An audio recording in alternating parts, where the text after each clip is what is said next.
Ça veut le port d'armes, les gros bras de Jean-Claude Van Damme. J'fume la beuh d'Amsterdam, celle qui est bonne qui te monte au crâne. Wesh la famille, bien quoi Kylian Sensei is fucking back in business, boy. What's going on? J'ai oublié de brancher le micro, mais c'est pas grave, on va faire une vidéo sans micro, ma gueule. Et aujourd'hui, le sensei va t'apprendre à rester relativement sec, découpé, écorché toute l'année. Bon, pas écorché, non, ni sec, ni non, rien de tout ça. En réalité, je vais juste apprendre à ne pas devenir dégueulasse pendant que tu veux faire du muscle. Parce que bon, la musculation, c'est génial, c'est bien, t'as super masse musculaire, t'as une belle masse musculaire, t'as des belles épaules, t'as des beaux biceps, t'as des beaux triceps, t'as des bons avant-bras, t'as des bons tout ce que tu veux. Bref, t'as tout ce que tu veux, mec, tu fais du gras de merde. Et du coup, si t'es un peu comme moi, t'es un peu le mec qui fait qui a une génétique moyenne. Tu vois, ta génétique elle est juste moyenne. T'as pas une bonne génétique, t'as pas une génétique de merde, t'as une génétique classique. Et donc, bah, tu fais du gras assez facilement. Et dès que tu prends de la viande, bah ouais, tu fais de la viande, tu fais du muscle et tout, mais malheureusement, à côté, tu vas prendre un petit peu trop de masse grasse. Et moi, dans cette vidéo, je vais te donner 5 astuces. Peut-être plus si j'y pense pendant et que je décide d'en rajouter une 6e, une 7e. Mais en tout cas, je vais te donner les 5 astuces que moi j'utilise principalement et que certains de mes potes utilisent. Et en même temps, comme ça, je leur ferai un petit peu de pub, je te mettrai des photos d'eux, etc. Ils savent même pas que je fais la vidéo sur eux. Mais tu connais, le sensei, il partage sans compter. Le sensei ne compte jamais quand il donne. Le sensei donne, c'est tout. On donne. Quand tu donnes, tu donnes. Bref, on s'en bat les couilles.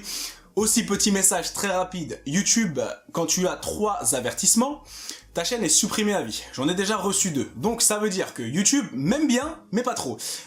Ils m'avertissent, tu vois, ils me disent ouais, ton contenu il est cool, mec, ça fait de la vue, c'est mortel, c'est ceci, c'est cela.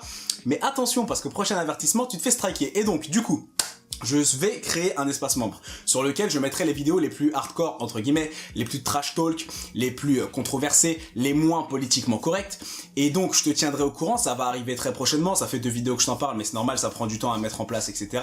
Je vais t'en parler très prochainement, mais sache que du coup, je vais devoir, sur YouTube en tout cas, pas me censurer, parce que jamais de ma vie je me censurerai, mais devoir choisir en tout cas des sujets sur lesquels je peux m'exprimer librement à ma façon sans que YouTube m'avertisse. Pour tout ce qui sera un petit peu plus trash talk, un petit peu plus borderline, ça se passera sur l'espace membre.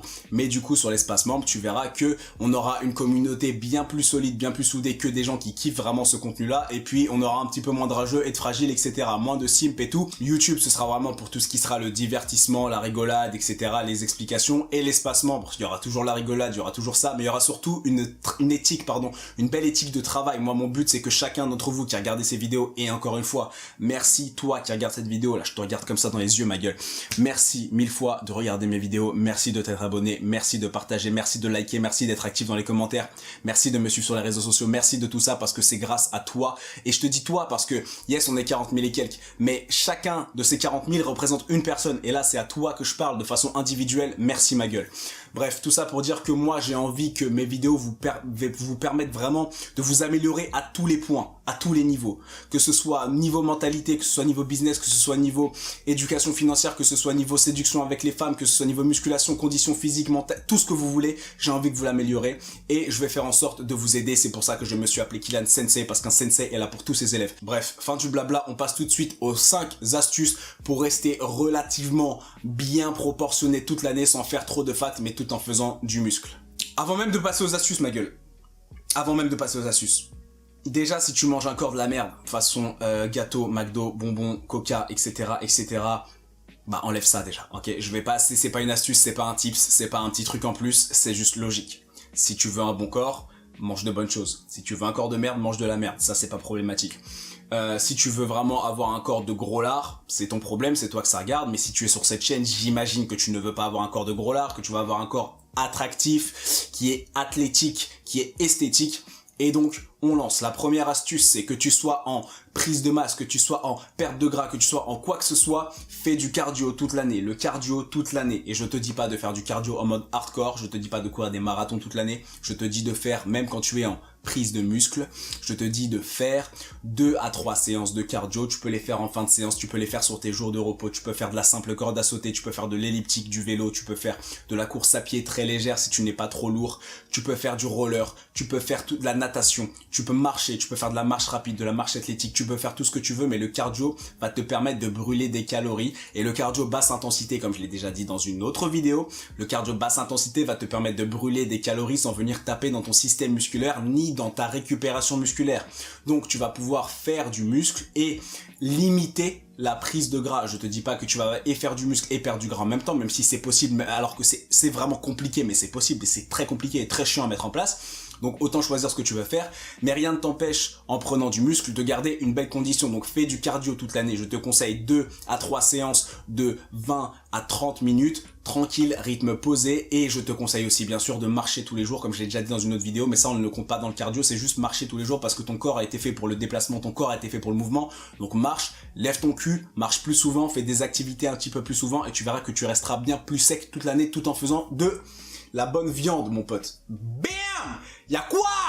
Le deuxième truc que je vais te dire, c'est focus-toi vraiment sur faire beaucoup de muscles.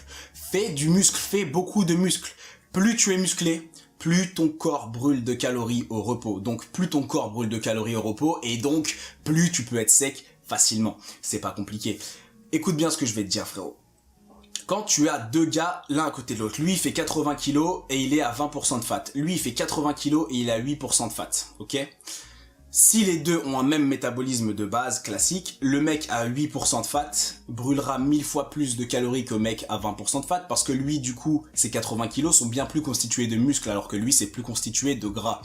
Plus tu seras musclé, plus ton corps va brûler des calories facilement sans rien faire et même des petites activités physiques type juste aller marcher en mode grand-père dans la forêt, juste aller marcher, ton corps brûlera beaucoup plus de calories que le mec qui n'est pas musclé. C'est pour ça que l'IMC ne veut rien dire. Certains de mes athlètes sont considérés comme obèses quand on fait leur IMC. Je suis considéré en surpoids. Je suis considéré en surpoids quand je fais mon IMC. Ça ne veut rien dire. Donc l'IMC, on lui fait un double fuck classique à la Caris, double fuck. Et mon gars, ne te concentre pas là-dessus. Tu peux te concentrer sur ton fat free mass index, à la rigueur, si tu veux te concentrer sur quelque chose. Ton body fat, tout simplement.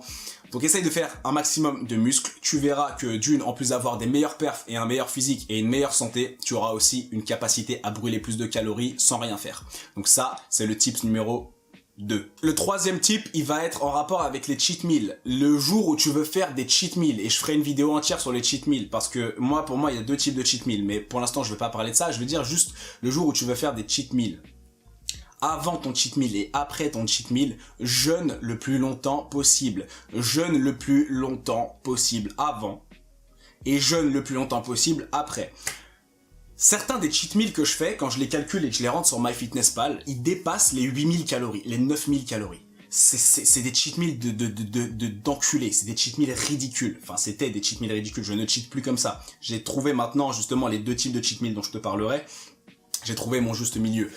Mais frérot, les cheat meals que j'envoyais à l'époque, du 8000-9000 calories, si en plus tu prends ton petit déj, tu prends ton truc, tu manges, nanani nanana, tranquille, et puis le lendemain tu remanges, t'étonnes pas que tu n'arrives pas à perdre le gras que tu as fait. Tu fais du cheat meal alors que t'es en prise de masse. Bon, ça c'est ton problème, tu fais ce que tu veux. Pour moi, le cheat meal, si t'es en masse, t'as pas à faire de cheat meal en réalité. Mais bon, si tu veux le faire, tu le fais.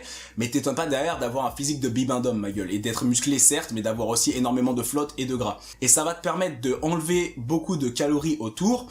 Faire ta grosse merde au moment de ton cheat meal, hein, parce que si on dit cheat c'est tricher, donc un cheat meal, bah tu triches sur ta diète, donc voilà, à ce moment-là tu triches, tu te fais ton délire, mais par contre, voilà, tu prépares ton cheat et derrière tu te punis pour avoir cheaté, sinon, bah frère, tout le monde cheaterait tout le temps et on aurait tous des bons physiques, mais ce n'est pas le cas, donc avant et après ton cheat meal, bois que de la flotte ou du thé, des trucs comme ça, si tu as vraiment la dalle, essaye de manger que des légumes et des protéines très maigres, voilà, vraiment des protéines très maigres pour n'avoir que des protéines et en plus, voilà, faire monter ta synthèse protéique au passage, mais jeûne le plus longtemps possible avant tes cheat meals et tes repas de merde. Type numéro 3. Le quatrième type, ça va être au lieu de répartir tes macronutriments et tes calories sur un jour à chaque fois, par exemple 2000 calories le lundi, 2000 calories mardi, 2000 calories mercredi, fais ce qu'on appelle des weekly calories, donc des calories à la semaine. Je m'explique, on va prendre un exemple très simple, c'est un exemple qui n'est pas destiné à moi ni à qui que ce soit, mais ça, tu vas comprendre.